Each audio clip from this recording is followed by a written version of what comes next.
सरपंच संतोष देशमुखांना न्याय मिळवून देण्यासाठी म्हणून त्यांच्या भावानं यलगार पुकारलाय।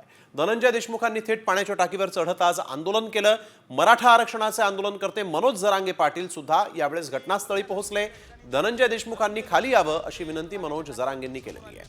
धनंजय देशमुखांची समजूत काढण्याचा प्रयत्न यावेळेस मनोज जरांगेंनी केला आणि त्यानंतर मनोज जरांगेंनी त्यांची समजूत काढली आणि त्यांना खाली उतरवलं। जरांगेंनी धनंजय देशमुख यांना विनंती केलेली आहे आणि देशमुखांची समजूत काढण्याचा प्रयत्न जरांगे सतत करत होते। अखेर मनोज जरांगेंनी त्यांची समजूत काढली आणि त्यांना खाली उतरवलं। या खाली खाली खाली तुम्ही खाली या, तुम्ही खाली या। सगळा समाज तुमच्या पाठीशी, तुमची गरज आहे बाबा।